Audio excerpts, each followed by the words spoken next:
I don't see the red button. Yeah, it's on, bro. It's on, man. It's on, man. Man, we got Qashus hosting. Sheesh. Been a minute, bro. We're doing towards a full switch. This is a full switch, full ditch. That's right. That's right. That's gonna be the name. Ditch it, bro. Throw it so there's no static interference.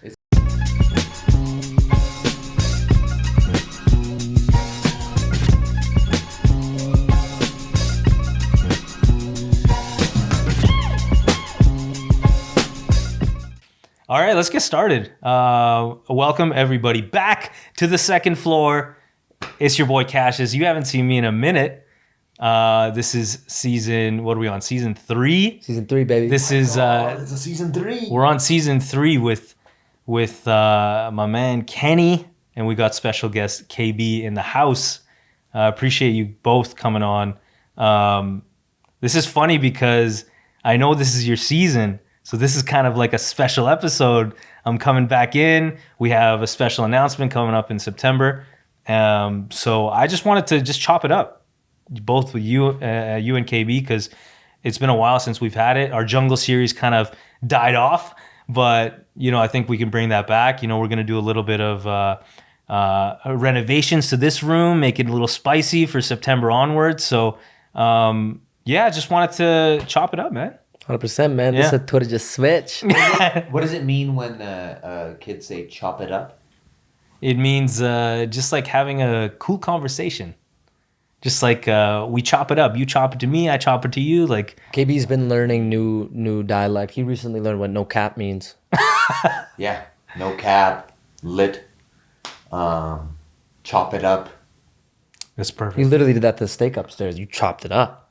That's what I literally did. But yeah, man. Yeah. So this is gonna be fun, especially because I didn't know KB was gonna hop on. So this is gonna be nice and spontaneous. This was very spontaneous. I liked it. We're trying to get more cameo time for KB. Him and I've been talking a lot about just having more media opportunity, more putting ourselves out there, whether it's together or separate in some capacity. But with what we both do, there's so much, so many advantages, man, to just being able to showcase the things we love doing, and also through the betterment of other people being able to notice and see what's benefiting us with the decisions we're making with our health. So it's just going back to what we love doing is just being open to share things without the sense of, oh, what are people going to think if we put this up, right? There's a lot of that I notice goes on, as as content creator, where there's the noise in the back of your head that goes, oh, do I put this up? Do I not? What are people going to think? But I think it's just, I'm trying to get more comfortable with just putting it up on the first take, right? Because you could look at it and that by the end, judge and ask yourself so many times, this could be better. It could always be better. Yeah. Right? So just make it better the next time you do it. Yeah. There's actually a new app called Be Real. I don't know if you've heard of it. It's another social media app that's kind of gaining popularity. And basically, how you post is when you go into the app, and this is, I don't know much about it, but what I've heard is that when you post something on this app, it activates both the front camera and the back camera of your phone. So the whole idea is to be real in that moment when you post. So it shows both the front and the back of whatever you post. Something like that. So right now I've seen a couple people on it. Our homie Karam's on it. But you and another thing is you can't see other people's posts until you post something. No creepers. Yeah. So you can't. If you want to see their authentic self, you have to post something of yourself. Oh, interesting. So I don't know. I don't know much about it. So if I completely got this off, people like the audience, hopefully don't kill me about getting this off, but what I've heard is that it activates both sides of your phone. So when you do post, it shows what you are in that moment. First thing that comes to mind is someone who's just so desperate to show how much quote unquote fun they're having at a concert. And I just picture someone like posting a concert and they don't realize that on the Be Real app that it shows their face and they're just putting it up and they're just like, just not smiling. They look like they're not having a good time and they're just like, yeah. They're just showing the concert while they have no expression to their face. Oh yeah. It's interesting. I haven't actually gone into it too much, but I might look into it and see what it But it's gaining some traction. Reminds you of those Ray-Ban stories. See, I don't think those are going to be really popular, you know? The Ray-Ban stories? I don't think so. Ray-Ban stories. So I love Ray-Ban stories. So Okay. I actually I gift people, I gift loved ones what I want. So I gifted that to 2 people in my life. And dude, I thought it was sick. Like the concept of picture, for those who don't know Ray-Ban stories, it's a camera attached to your glasses. So you hands-free can now record something that you would want to record anyways. Yeah. And then you could put it on your story. Why don't you just whip out your phone and... But imagine doing that hands-free. Imagine if you're on a bike or you're doing something with 2 hands. Like let's say you're shadowboxing, and from the perspective of you throwing your hands, you can have the glasses on Yeah, and cool. record that experience. It's like a GoPro kind of. Yes. Sort of, but for stories. Yeah. That'd be kind of cool. Yeah. Do you think we're muddying the waters too much with like these ideas? Like just in general, like when people are constantly trying to find the next best Instagram, next best TikTok, like, you know, this whole Be Real app, could it get better?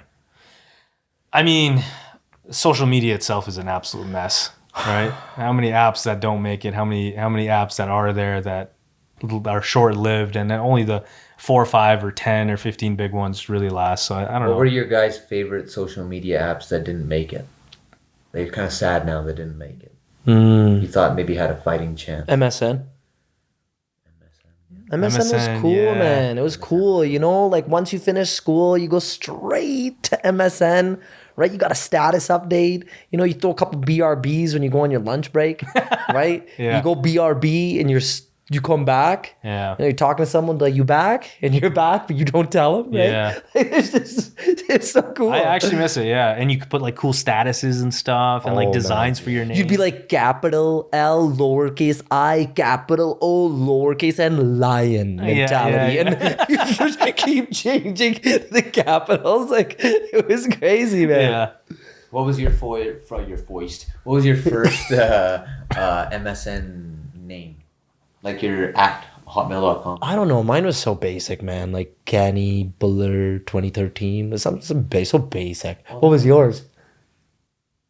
Mine was gay boys in the house at hotmail.com. Whoa. Mine was Baller11 Oh. at live.ca. I know KB asked me so he could be asked there because his is so sick. Yeah. I had a friend, Aaron, he was A Unit 069.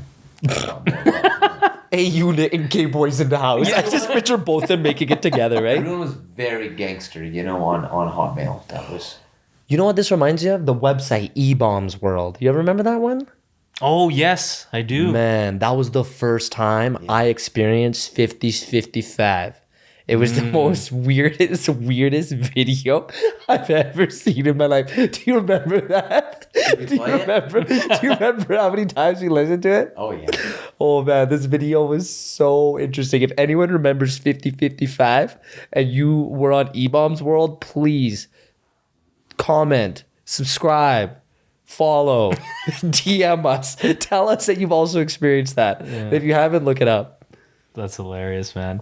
Yeah, no, I mean, so, you know, talking about social, I mean, we can kind of get into a little bit of the topics that I kind of had in mind that I wanted to ask you, Kenny and KB, and obviously feel free to throw some questions at my way. But let's talk about how,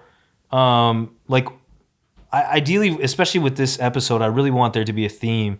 But I think the biggest theme right now, especially since we haven't chatted in a while, is, you know, what have been your biggest risks with everything that you've been doing, whether it's second floor related, fitness related, KB in your career, things that you've done, maybe transitional points that you've had, where you've had to take a risk, whether big or small.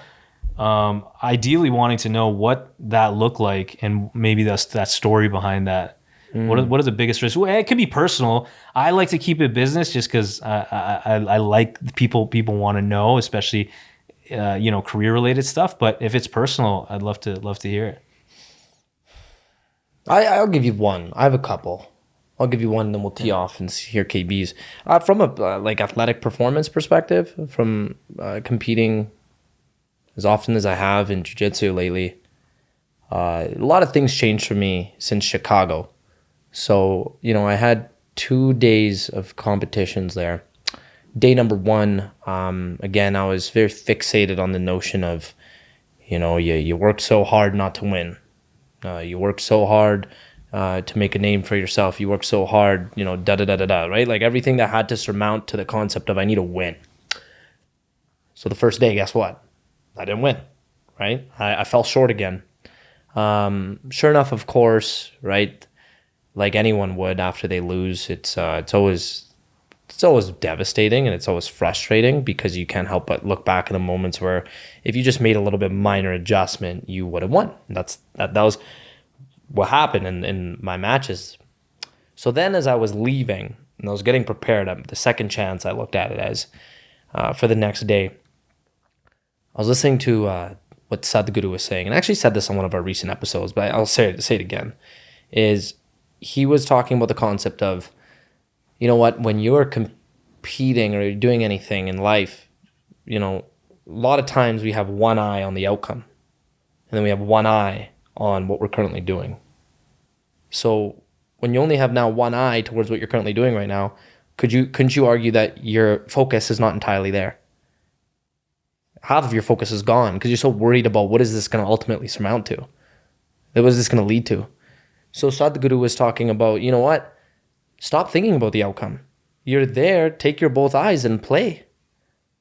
And watch what happens. Watch the result you get just from strictly focusing on keeping both of your eyes on the prize and being in the moment and playing the game. And then it hit me so much. I was like, you know what? All I'm doing on the day of competition is I'm forcing myself to think I have to beat this guy. Am I ever doing that in practice? Am I ever going up against someone I'm about to have a really intense role with and being like, I'm going to beat him? No. I'm like, you know what? I'm going to enjoy. I'm going to play. And naturally, the art of playing and through enjoying the process of doing what I love, which is the sport I play, the outcome ends up being as good as it could be. Winning will naturally come through that. But just focus on playing the game. And man, I came back that next day. I did that. And that was the first time as a purple belt in jiu-jitsu, I won an international US Open competition. At second place, rather. But I hit the podium. But it was so much since then, man. Like every other competition, I'm like, I'm loose. And it reminded me of, that's the risk I'm willing to take, is not being the guy that needs to come off like, I gotta win. I gotta be the scariest looking guy in here. This is similar to what another really well-known head coach said. His name's Cobrinha. And he's like, you know what? He's like, never be the guy that looks like big and scary. You go in there, you want to look tough. He's like, be the guy that looks like he's having the best time ever. That's going to fuck with people. Right. That's what's going to make people be like, what the hell? This guy's about to compete and go on the mats. He looks like he's ready to party. So I'm curious then, from what you said, then what did you do to have that shift? Like when you're saying your focus was, on two different places, what did you do the next day to get you fully immersed into the, that? I imagine I'm at practice. So if I treat every practice as serious as the next competition, and what I mean by that is obviously like if you're practicing and is not as efficient as what you need to be ready for the actual match itself, then that's another problem you have to fix. But now I'm visualizing when I'm at my competition, I'm imagining I'm at frontline. I'm imagining this is just another role. Of course, because if you're lucky enough in jiu-jitsu, when you win a match, you get more matches. But same thing in practice. You're rolling with upwards of 7 to 8 to 9 people in a practice. Okay, so same thing in a competition. So what's any different? But the difference before was I put so much weight, I put so much pressure, I put so much almost anxiety in this one match. Right. Like there's so much unnecessary energy I'm expelling. Right. So the biggest risk I took here was, okay, yeah, this is a big deal for me and I care a lot about wherever my career goes in this, but I'm just gonna have fun. I'm gonna enjoy. Win or lose, I'm just gonna have fun. And I gained the most out of that. Yeah, no, and that, the reason I'm kind of poking at that is to try to get that answer of like if someone is in your position in whatever sport they're in, it's hard to just be like, all right, I'm just think this is practice, because it's not. So was there something you did, meditation, mud water? I don't know. What is is there something there that you, because or is it just as simple as like flicking the switch in your brain and saying, oh, this is just like practice? I think it's a combination of things for sure. I think breathing and how you breathe is important, right? Maybe. Did I interject? No, please. KB can speak on this because he knows what it's like. Yeah, absolutely. I think you are what you practice, right? So if your mentality in competition is so different from the way your mentality is in practice, then you are acting a very alien way to yourself. And that's why people have competition anxiety, because they have put competition on such a pedestal to where they've framed it as this like completely alien thing in their mind, and it's so far removed from what their training is that the two are not replicable. You have to try and make the practice room and the competition room replicable at times. That's why you need to, the way you are when you roll hard or when you spar hard is the way you're going to be when you compete at full clip. I think that's Right. a big point. That's a good point. And again, it goes back to, okay, well, how are you practicing? Yeah, how are you practicing? And how are you mentally preparing for that practice? It's like, are you taking it as seriously as you should be, right? It's like Allen Iverson. I used to love watching this, right? He's like, it ain't about the game. It's about practice. No, he said, you're talking about practice? Because he missed practice. It's the opposite. He never showed up to practice. It's the opposite. It's the opposite. Well, I'm going to twist it. You went full twist. This whole episode is how you interpret information. And that's a total full twist. Full switch. That's jokes, man. You killed me, bro. Bro, it's so bad. It's so Do you even know who Allen Iverson is, bro? That big tall guy, right? I'm joking. I know he's a short guy, bro. I know he's a short guy. Yo, You killed me, that bro. reminds me when I say someone's name with so much confidence, and I think I know their name, and they're like, "That's not my name." Happened to one of my trainer's girlfriends last night, bro. She's like, my name's not Lindsay, it's Lauren. Oh man, that's too funny, bro. But no, that makes sense. I think that makes sense. It's difficult for someone to put that. I think they put that, like you said, that pedestal it's so much different. Practice and the competition, they've made it so different that when they go into competition, it becomes that like. Even in your field, Omid, like if you're a guy that's really comfortable, like writing out your raps and then rapping them out by yourself, but the moment you do it in front of 3-4 people, you freeze up. Then how are you gonna get in a studio and drop a song? Yeah, or get on stage. Or get on stage in front of a bunch of people. Yeah. Right. Yeah. No, I totally get that. KB, going into that, what is one of the biggest risks you've taken in your life, or in your profession? Being a fighter. What does that look like? Is there a story? Is there something that you can share with us? Yeah. When I came on the podcast for the first time, your first episode, I talked about this exact topic. I had a very cushiony job, a very comfortable job. I was working as an accountant at one of the top 4 biggest accounting companies in the world. And I was absolutely miserable with this. I grew up in the sport of MMA. MMA was like my life since I was 13 years old.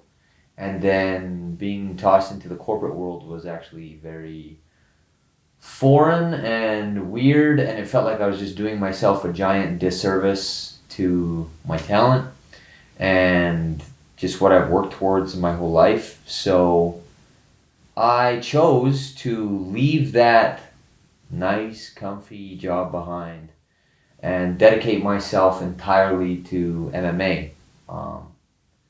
Choose to see just how good I can become and pursue the best version of myself in my chosen field, which is fighting.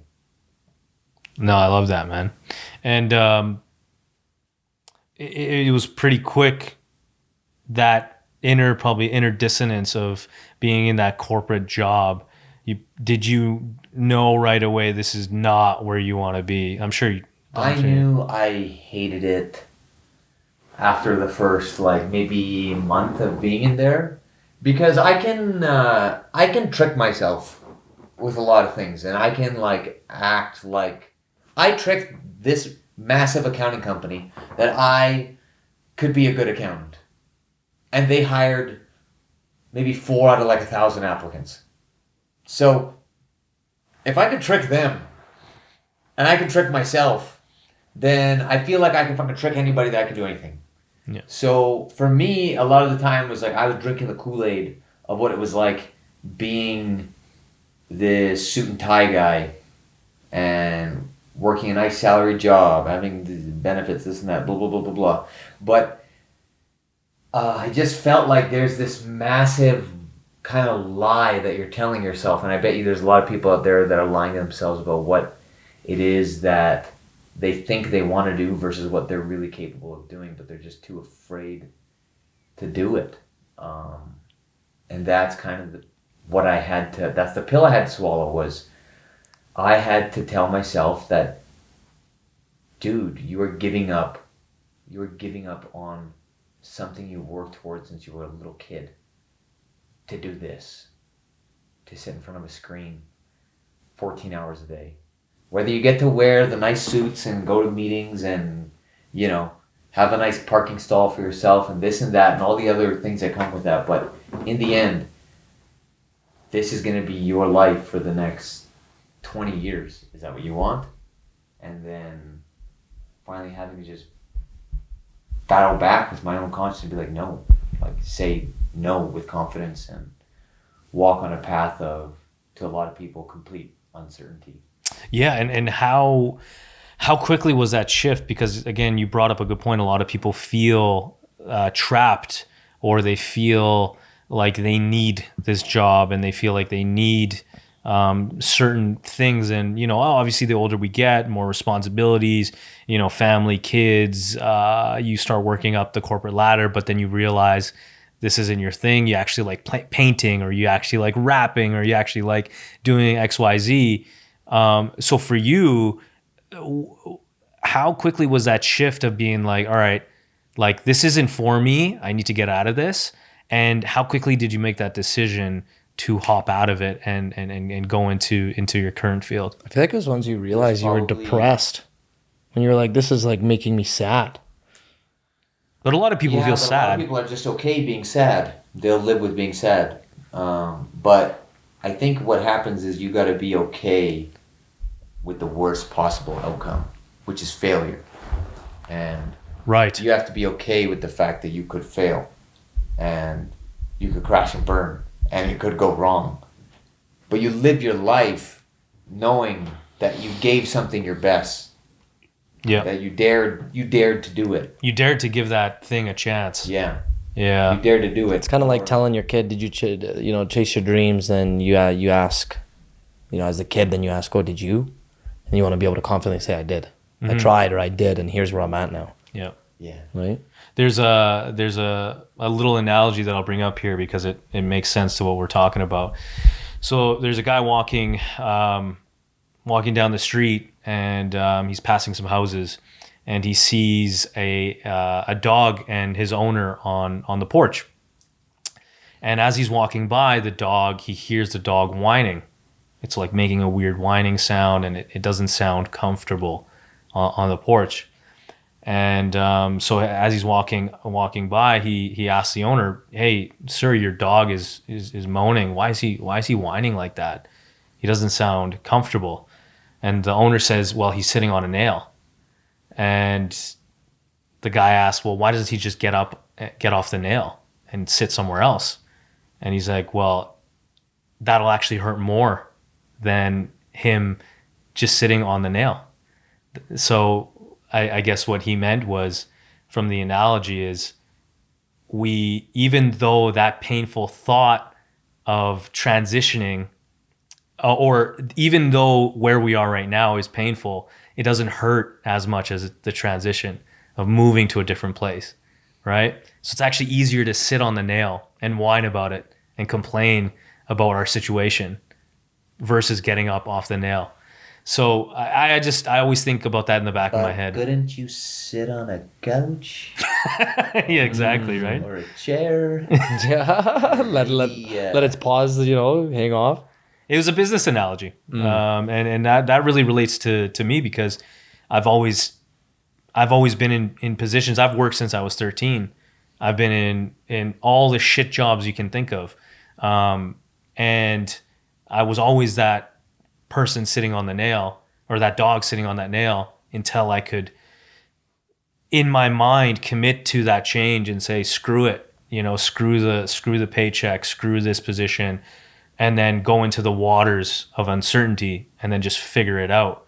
And I think, like you said, it for me, it has to hurt enough to decide to move somewhere else. And I feel like it's easy to get that big paycheck. It's easy to go get that parking stall, have that nice latte, sit in meetings, do those things, get that paycheck. But that's easier than to chase your dream. And I feel like a lot of people are like that. They're afraid of that transition, and that following your dreams is actually more of a painful experience. Sugary, cute thing, but yep, it's one of the hardest things you can do is to chase your dream. Yep. But yeah. Yeah, it's so tough, and that's why not everyone's willing to do it, right? Yeah. That's the thing. I also think that no matter what it is that you're doing, it could be anything. It could even be let's say the shit job you're working right now to save up enough money to ultimately do what you want to do. Is, you have an idea that, let's say, is who you want to become or what you want to do. And then whatever it is that's going on in your life right now, you almost just do an audit. And you're like, okay, is my job. Can I ask you a question right on the lines of the Yeah, sure. Both you guys.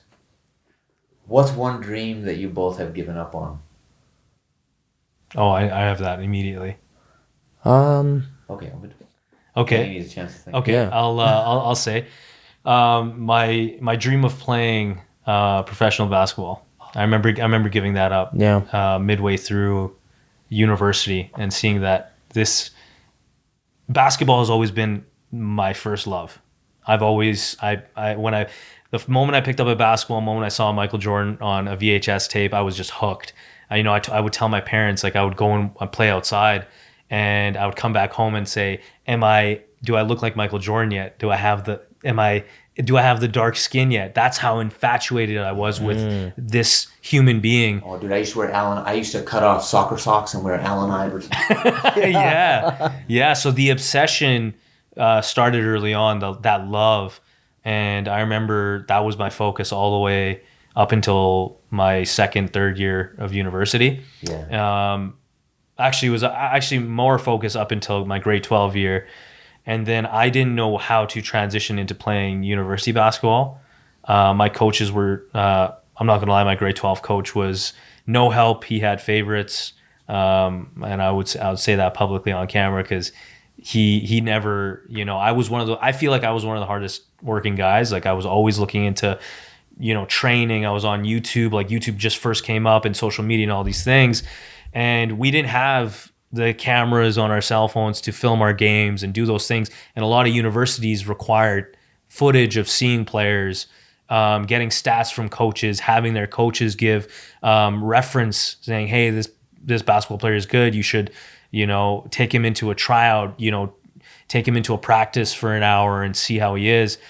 And so, not that I'm blaming my coach for this, I always take the onus on myself, but as a skinny, 5'6" brown guy, my chances were already slim playing college and professional basketball. You're one of them lanky, long boys. Oh yeah.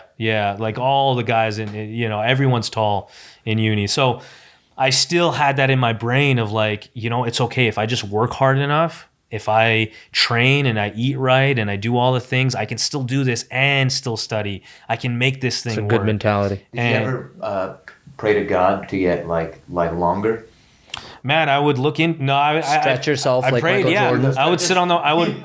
My mom Yeah. would tell me monkey bars. Just go into the playground hang and upside down. Yep. And that's again, I did everything in my power to. It's funny because Michael Jordan did that, and then he believed that that is what made him taller. But it could have just been a delay in the growth, right? Yeah. Affects a lot of people, man. I had the same dream as you, Omid. I wanted to be a basketball player, but then one fateful day at a Hillcrest Junior High School, we were playing the Mustangs, and at around halftime, we were getting the fucking shit kicked out of us. We were down about 30 points, and Hillcrest had this player, Mengistu. And Mengistu, dude, he was like 21. Yeah. And we were probably 13. They just probably lied on his like little certificate when he came over from Africa or whatnot. But this guy was a grown-ass man. He was like 6'6", and he was freaking dunking, dude. Like, he's doing like tomahawk freaking dunks. And he was just killing us. And then so the only time I really got to play was when we were getting the shit kicked out of us. And then that's when I get subbed in sometimes, you know? So halftime comes, and my coach is like, Bhullar, get in, bud. And I'm like ecstatic. I'm like, holy shit, I'm gonna play. And in my head, like, we're gonna come back. And so at halftime, like the teams, you know, they switch sides, they switch hoops, and I get inbounded. And then the hoop, it's completely open. So I start doing like my sick dribble. I got like two moves. I got the through the leg, behind the back, and then I got the behind the back one. And so I did them both. I go through the leg, behind the back, through the back, and then I'm. It looks so cool. And I'm all by myself, and like no one's there, and I do like this sick like layup. And then I remember like as I went up to do the layup, I looked at the bench. I'm like, yeah. And the whole bench is like, no. I fucking scored on my own net. Oh my god. This story never gets old. Jokes. My own net, and That must scored on have my own net, and then my coach was like after the game, he was like, my coach went up to it. I think about I'm a 13-year-old junior high kid. He's like, they're never gonna let you live that down, kid. Oh my And god. I gave in my jersey the next day, Holy. and I left the world of basketball. And Wow. I probably had to Damn. start fighting. Honestly, those. Damn. I thought you were gonna get blocked by Mengistu. Oh, Mengistu full blown put his nuts in my face. Oh. One game, because we played them like a few times a year. Mengistu, one time I was like, and he just flew over my head. Like, he soared over my head and just dunked and put his, you know. No way. You were really in the ball when I can remember. We used to play on other kids, whatever you call it, cul-de-sacs on their driveways because they had the basketball hoop. We didn't have it at the time. We actually ended up getting it eventually because our dad saw how much we loved it. But KB would be like, all right, bro, today, 100 shots. I'd be like, okay, so we get 100 buckets in. Yeah. We had to get 100 buckets in before we go home and have dinner. But it's just that feeling, man. You're chasing it, right? Yeah. That was what about you? What was yours? You know what, man? First thing that came to mind is I feel like I gave up my dream of fighting. That's something that, as an adult man, I know I will always wonder, what if? Yeah. And I'll always wonder, I mean, yeah, sure, as much as I'm doing other, you could say, aspects that I know are my strengths that will put me towards things I want to do, there's always that voice at the back of my head that it's an itch that is still yet to wanting to be scratched, but also I can't help but wonder now in my adult mind now to be like, okay, Yeah.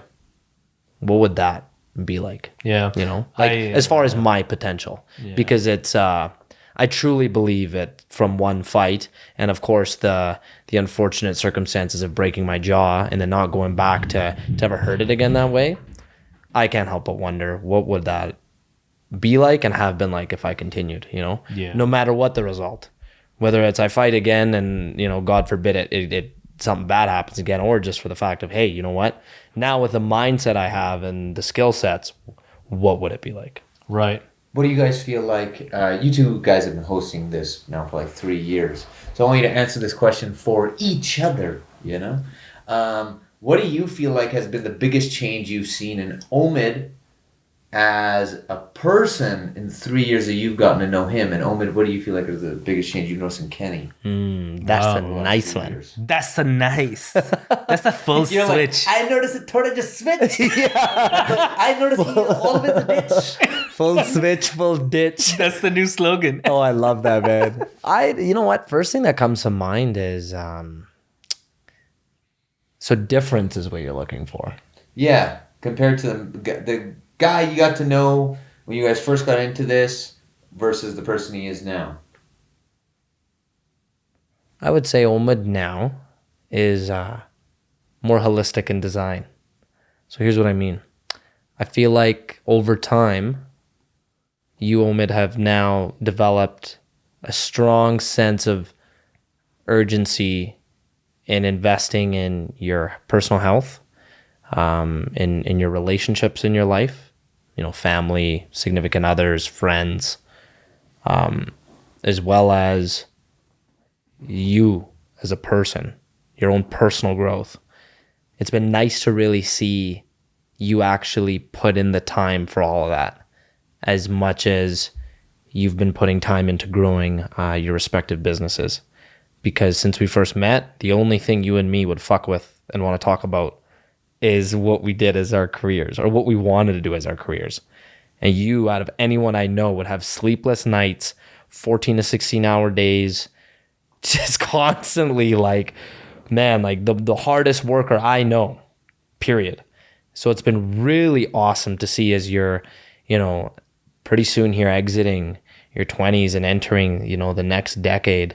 It's beautiful to see how much you're now valuing and appreciating Turja balance. We did Turja switch. Yeah, I know, it's crazy. You know why? Because you were like the opposite, right? So not opposite in terms of, I think we were similar mindset, similar work ethic. Those were the things. But I feel like you're more focused now more than ever. Because when I first met you, bro, I don't know if you remember this, your first year, I don't know how many jobs you switched. I don't know how many careers you were thinking about. I don't know how many hobbies and coffees with people, bro. Like every week there was a new friend. Every week there was a new career interest, and I was going to be a tech, and I'm going to do this, and I'm going to do that, bro. I remember. And I was like, but now... So true. But now I see you as like you know what's important now. You've decided, you've committed to certain pillars in your life, where at that time you were tasting everything, and it was like, I want to be in tech, and I want this, and I want that, and I want to do second floor, and I want to do radio. I was at the candy store. I had 25-cent rollies on me, and I was just, I was trying. Yeah, you were trying it all, and so I see, the 3 years now later, it's like, as advice and all the things that you've learned, you've become more focused. You see the pillars of being a jiu-jitsu athlete, doing your work and working in fitness, and even with second floor, we're getting more clear of where the direction of what we want to do. So it's just beautiful to see that. Whereas before it was just like all over the place, right? So that came with my personality too, man. It came with me like just running too fast. I really appreciate you sharing that. I actually had this conversation with one of my trainers last night.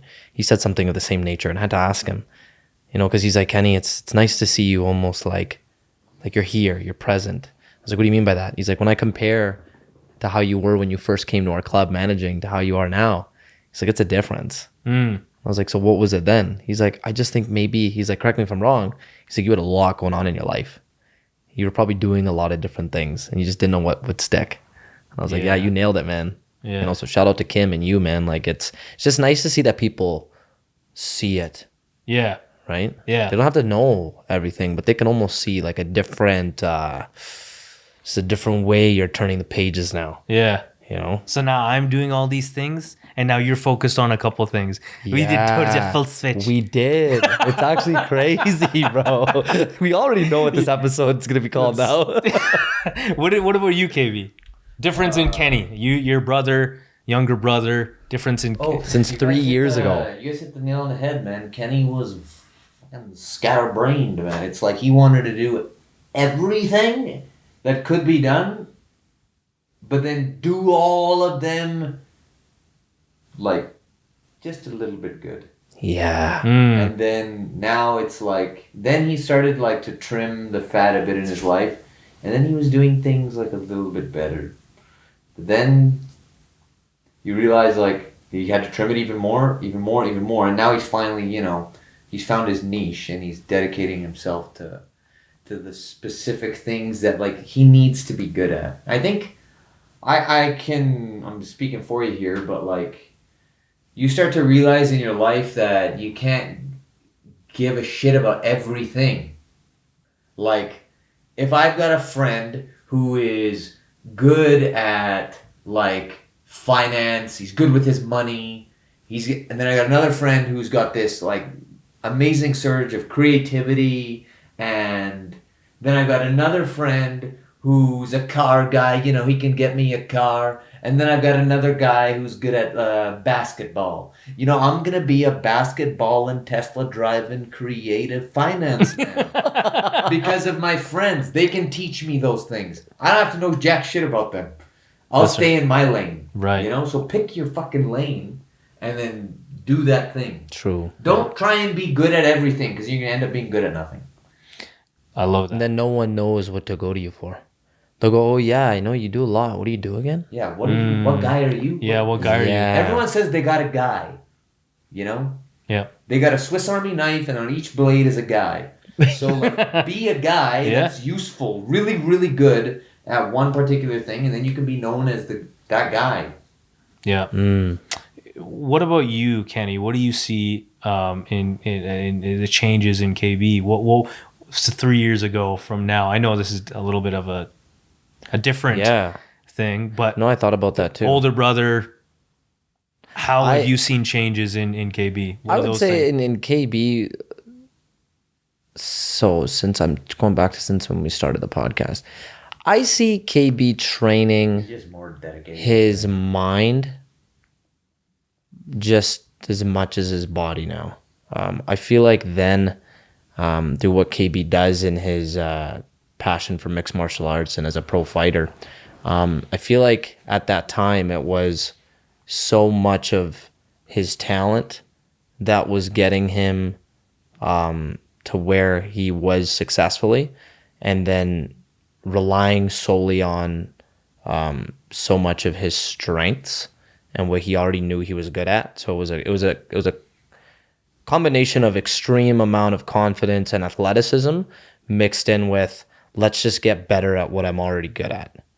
Now, flash forward 3 years later, I've seen KB completely humble himself into working on things he's just never worked on, like putting back the white belt on again, and working closely with his coaches on certain aspects of his game that just are new, that are refined, or just things that he's had to put so many hours and blood, sweat, and tears into doing to be the fighter and person he is today. That then came into so much of his time that he's dedicated into not just the active training, but what's the homework? What's the training I'm doing when I'm not on the mat anymore? So it's been really beautiful to just see KB take the mentality of what he always says, and his body is his job. So now, okay, if people are working 8 to 12 hours a day and whatever it is they're doing, what does he need to do 8 to 12 hours a day for his body? And that's a combination of, training and getting better through all the things that people are imagining what a fighter needs to do or an athlete. But now it's like, what's the mobility work? What's the meditation work? What's the yoga? What are we doing for the mind? What are we doing for the spirit? What are we doing for the body? It's just a constant, endless, exciting rotation of so many different things. And if anything, he's reaping and sowing all the benefits, right? I've never, just to mildly correct one thing Kenny said, I've never done anything like for the mind or like spirit in that sense that like there's something that I do for that. I just think it's what you tell yourself. It's your self-talk, right?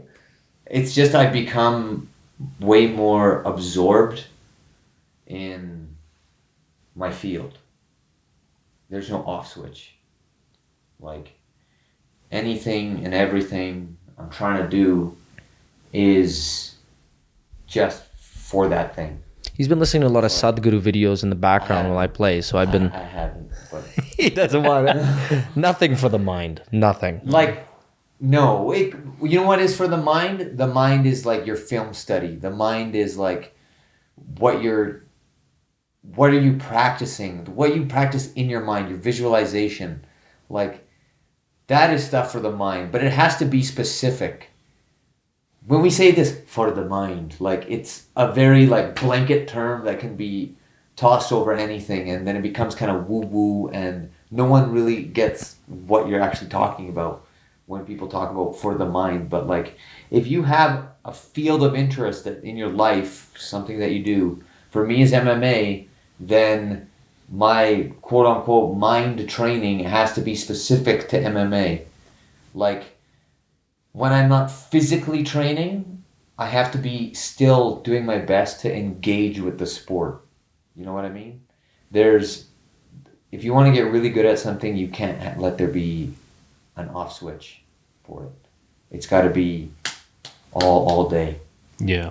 No, I love that. And I think, just relaying off that, I think even with, I relate to that, not having that off switch, especially, 3 years ago, starting the podcast, the vision that I had for starting this, we've made so much headway on, right? There's a lot of things that manifested out of the idea that started with a coffee that reunited us, working out of a shitty office with no heat, working at a job that was, I knew that it was a stepping stone, but having to refine my video skills. Like, I remember, our first episode was KB, having a GoPro on the tripod for a second angle, hoping that would give us a dynamic angle.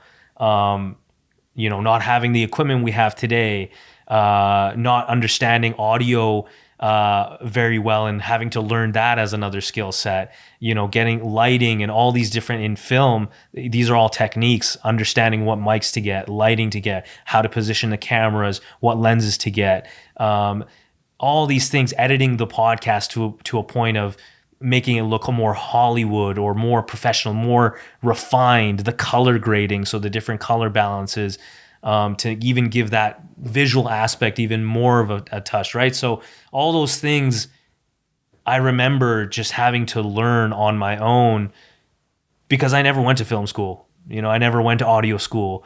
I have a biology degree, again, out of the passion and the love to manifest something that I feel like we can compete at the highest level.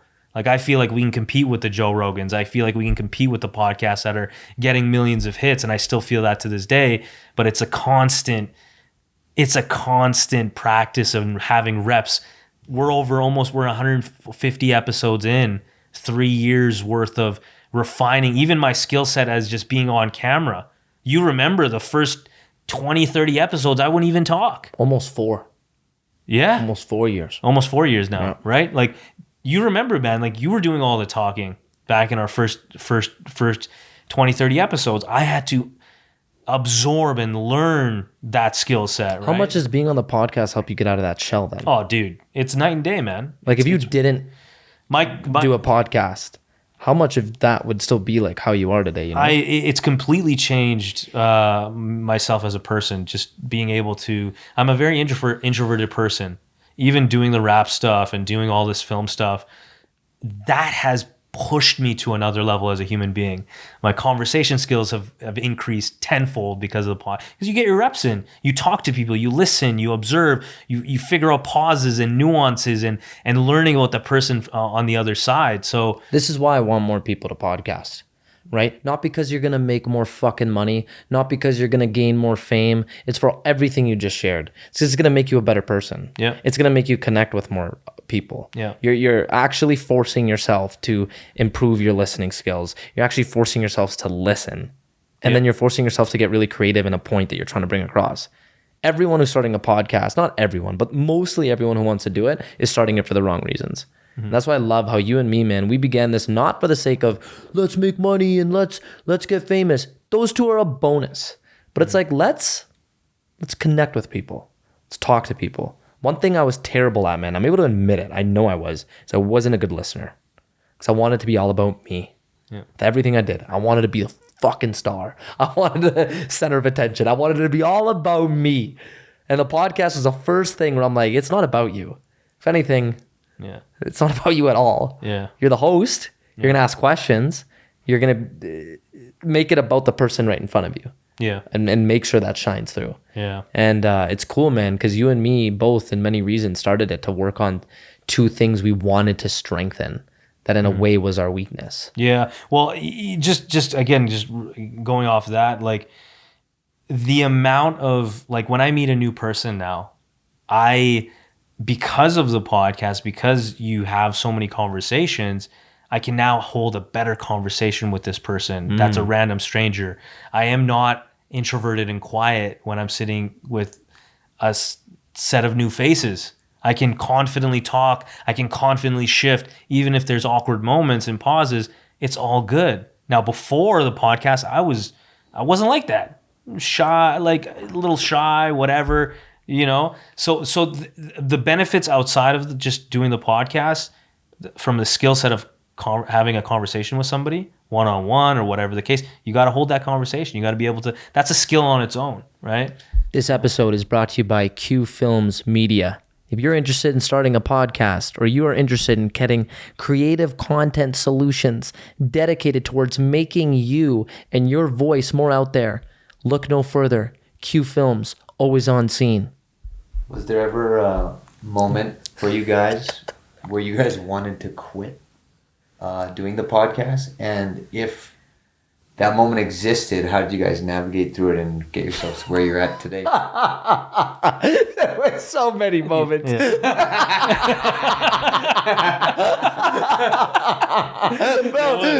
you know how many times me and Owen would sit with each other and be like, what do we do now? Like, we'd be like, is this it? Can we keep this up? Do we keep going? We do quarterly review, we do yearly review.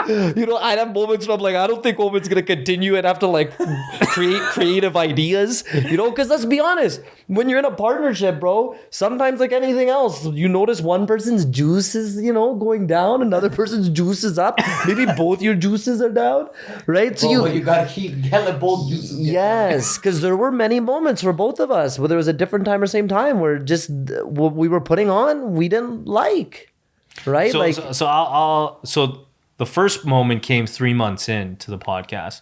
So me and Kenny had an agreement where we would do the podcast for 10 weeks.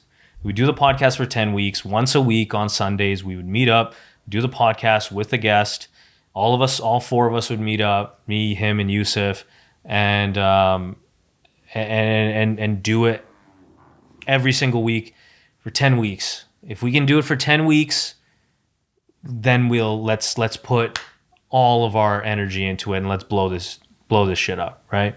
And so what happened was 10 weeks in, me and Kenny are just through the roof, like we want to go gung ho, and then we had, you know, two other guys who were involved, Yusuf, one of them, and then there was another, and we were in this group chat, and they weren't holding their weight.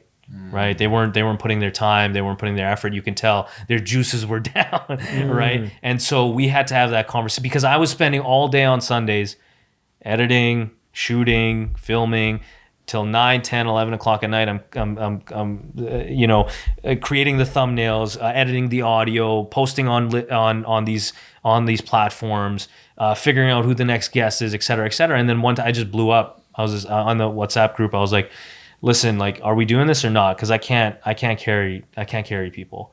Me and Kenny are putting our effort in. I need to know now whether you guys are in or out. And this wasn't between him and I, but it was between those other guys. And then they ended up saying, yeah, we can't keep up. We're good, you know. And then we continued. And then obviously there were moments in between, you know, we plateauing. I'm changing careers. He's changing careers. You know, Kenny's one of those guys who, no matter what, will try to make it work. I've realized that is no matter how busy we get, he's always looking at, we still got to post once a week. Well, what are we doing next week? What are we doing next week? What are we doing for the next event? What's the next thing? And Never stale. Yeah. And for me, I was internally conflicted at certain points because I'm doing all the back end work.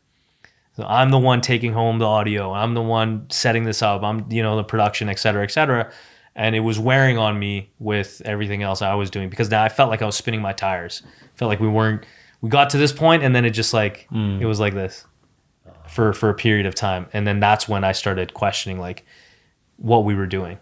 So It was a battle in many ways between like Mr. Quality versus Mr. Quantity.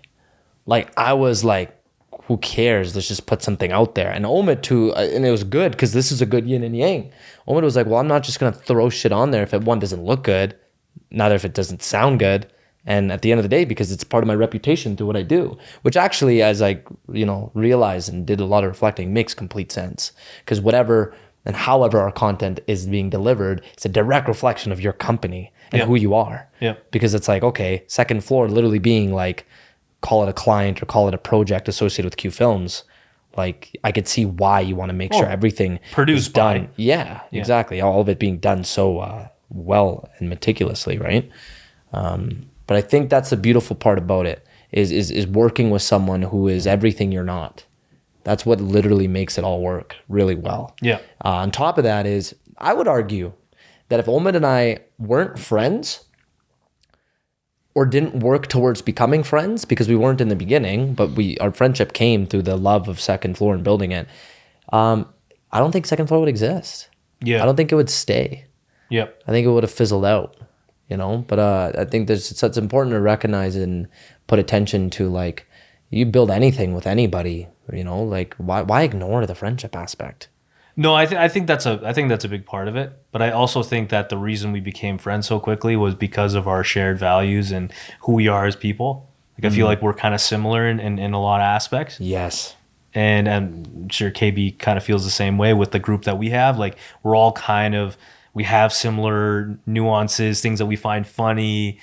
These things bring us together. And then what we're working on, that just enhances that, you know, that working relationship, right? So big time. Yeah. With the trials and tribulations you face with Second Floor and the ups and downs that you guys have ridden, why do you guys care so much about it? You have to care a lot about it because you've ridden it out this long. Why do you care? I love seeing someone's excitement come out when you realize that their entire thought process has been brought into the attention of myself on top of every single one of our listeners who choose to tune in. I see it in people's faces. I see them almost brighten up to many ways. I see them get really nervous. I see them get in their head. I hear them tell me they were up all night prior, how nervous they were coming in, to then doing the episode and then having them finish and say, number one, they've never felt so open and honest. They feel a sense of, you could say, they feel a weight off their shoulders. To me, not to devalue what therapists do for people, but I feel as though what we do for our guests is we give them a very therapeutic experience.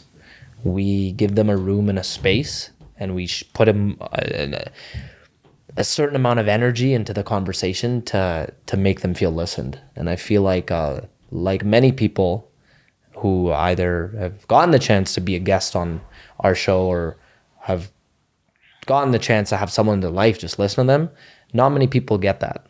And when you give someone the opportunity to share what is on their mind in a non-judgmental atmosphere, it's beautiful, man. It's beautiful to be on the other side of that. That's what keeps me going. Yeah. That's why I have such a desire to hear people's stories and get that out there. No, I like that, man. I think I'm gonna take the opposite answer, a more of a selfish answer. But I'm a creative, so I love building things and I love creating.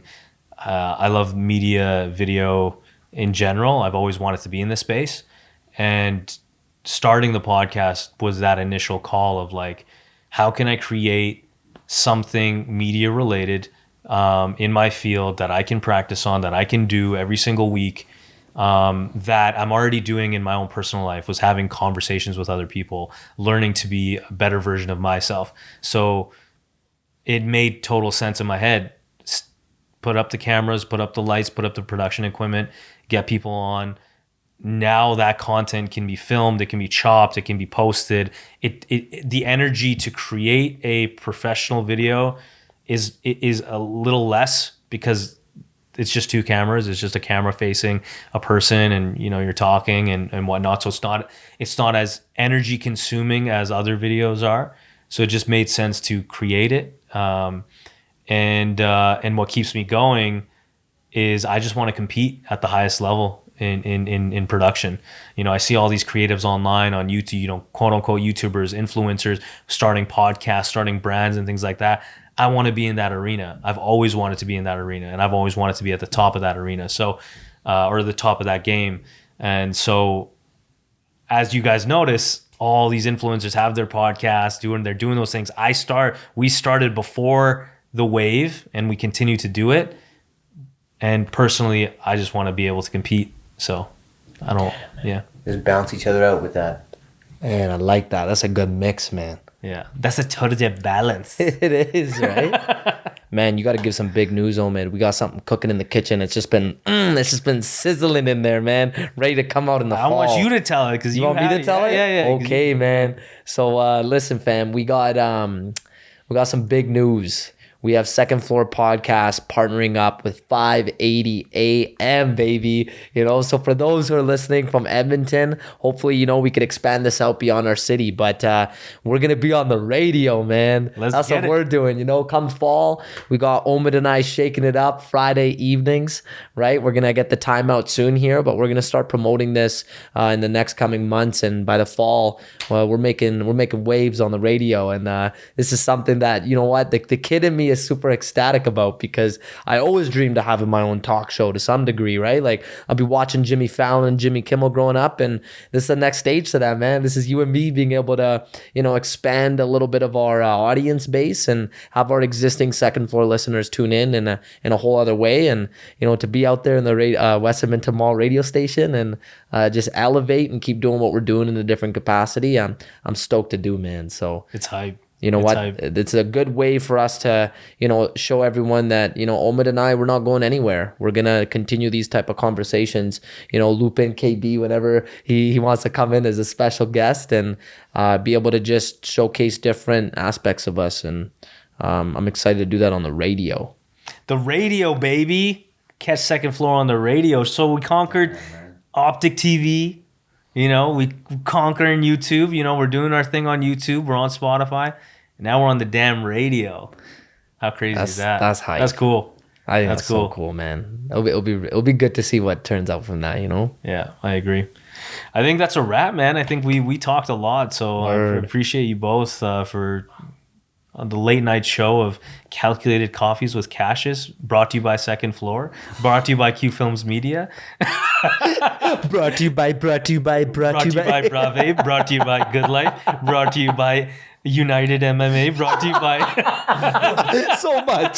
so much, bro. Brought to you by UFC. No, it's not brought to you by UFC. I'm just kidding. That's too good, man. And thank you, KB, for being here, bro. We got to get you in here more often, bro. Man. Dude, no problem. It's a pleasure to ask you guys questions and get inside your heads, because you guys are the hosts, but nobody gets to ask you guys stuff. Yeah, that's sweet, man. You're awesome, man. We got to get you on more. This was fun. Hey, you know what? If you enjoyed this episode, please feel free to, like, subscribe, share. If you have a friend out there that's, struggling, and you see that they need to, chase their dreams, go ahead, share this to them and be like, yo, man, listen to this and chase your motherfucking dreams. And just keep doing what you're doing. We appreciate all you following us and continuously following the journey. And, we wouldn't be here if it weren't for you tuning in. So we appreciate you all. And We hope you keep elevating. Have a fantastic rest of your day. Boom. That's a wrap. Qashus smash hits, yo, your gas is spraying. Yo, that's a wrap. Oh, man. Should we do freestyle quick? Dude, that's a wrap. That's a wrap. That's R.A.P., bro. That's a R.A.P. Oh my God, Kenny, you need to clip your toenails. All right. Dang, man. We'll you get can't be there. showing those long toenails on second floor audience. Damn, man. Why are you saying that while we still on the show, man? Still recording? We're still on it. It's Still a 30 recording. record. That's a finish. It's a